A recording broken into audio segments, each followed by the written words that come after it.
Hi there, everybody. Welcome back to the channel. I'm your host, Steven. Thank you so much for tuning in. Celebrating an Anniversary is one of my favorite albums from the 80s. This is the album that got me into this band. I've been a fan ever since.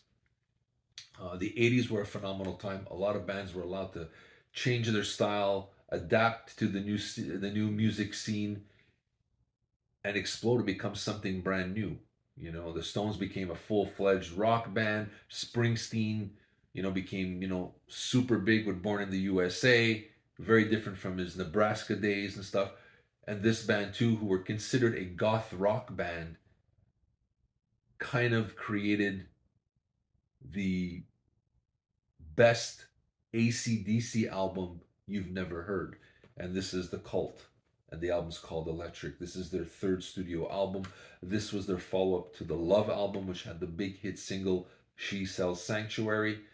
This is a time when the band, they were trying to create a follow up. It wasn't working. They met up with producer Rick Rubin, who kind of suggested you need to become like a rock band. That's what's really working now in the 80s. You need to go into this direction. You have the guitarist, you have a singer that's designed for this. I think there was reluctance, maybe because this is a departure in their sound, but it works. Like I said, this is the unofficial bastard child of AC/DC. This is the album they've never made, but should have in a way. The riffage on here is amazing. Ian Astbury's voice is phenomenal. The playing is great. What sets this album apart for me during the 80s, it was a time where it was called hair metal.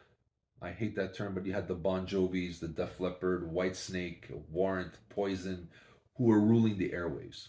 And yes, they were rock, but a lot of them were kind of overly produced. There's a lot of polish and sheen to the sound, very pop oriented, to get on radio, to expand their fan base. This album is a total 360. This is raw.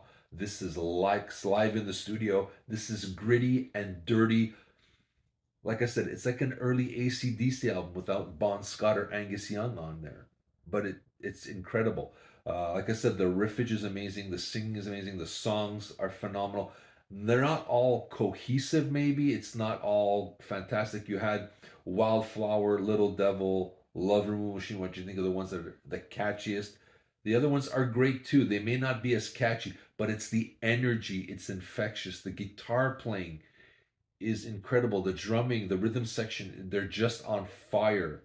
And you just can't stop. Like today, I played it again and I was dancing around to it, doing air guitar like I was a little kid in the 80s again. So I find it's aged well. I call this the album out of time because the songs do sound like something created in the 70s, but it never sounds old. I don't know if that makes sense. Give it a listen. Let me know what you think. This is the album that got me into the Cult. I'd love to hear your thoughts. If you like old school rock and roll, sweaty live, not a lot of polish, not a lot of sheen, this is the album to look out for. Give it a listen. Share your thoughts with us. We'd love to hear from you. Let me know if you know who the Cult is. Do you know about this album? Do you like this album? Some of the early fans didn't, but I think they got on board later on. You let me know what you think. Share your thoughts. I'll get back to you as soon as I can. This is Steven with an anniversary review. 38 years ago this month, the Cult release what I consider one of the greatest albums of the 80s, Electric. And I'll be seeing you soon, guys.